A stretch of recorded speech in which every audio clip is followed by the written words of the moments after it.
കൊച്ചി നഗരത്തിന്റെ സമഗ്ര വികസനത്തിന് സംയോജിത ഗതാഗത സംവിധാനം വേണമെന്ന നിർദ്ദേശം. തദ്ദേശ സ്വയംഭരണ വകുപ്പ് അംഗീകരിച്ച മാസ്റ്റർ പ്ലാനിൽ ഭാവി വികസനം മുന്നിൽ കണ്ട് നഗരത്തെ പല സോണുകളാക്കി തിരിക്കണമെന്നും സൂചിപ്പിക്കുന്നു. കരട് പ്ലാൻ കൌൺസിലിന്റെ അംഗീകാരം നേടിയാലുടൻ ഭേദഗതികളോടെ തദ്ദേശ സ്വയംഭരണ വകുപ്പിന് വീണ്ടും സമർപ്പിക്കും.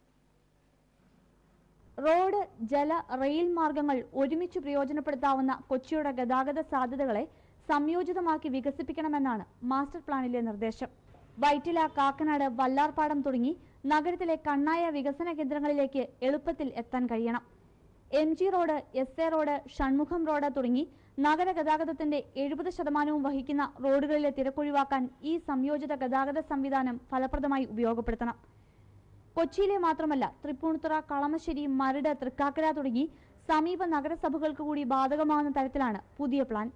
കൂടുതൽ പഠനങ്ങൾക്കായി ചീഫ് ടൗൺ പ്ലാനറെ ചുമതലപ്പെടുത്തി.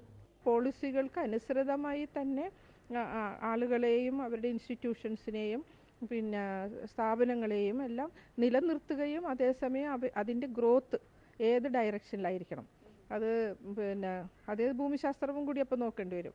പാർപ്പിട മേഖല, വ്യവസായ മേഖല, വാണിജ്യ മേഖല തുടങ്ങി നഗരത്തെ പല സോണുകളായി തിരിക്കാനും മാസ്റ്റർ പ്ലാനിൽ നിർദ്ദേശമുണ്ട്. ഇതിന് പുതുതായി പഠനം നടത്തേണ്ടി വരും. പാർക്കുകൾ, കളിസ്ഥലങ്ങൾ തുടങ്ങി തുറസായ സ്ഥലങ്ങളിൽ നിർമ്മിതികളൊന്നും പാടില്ല.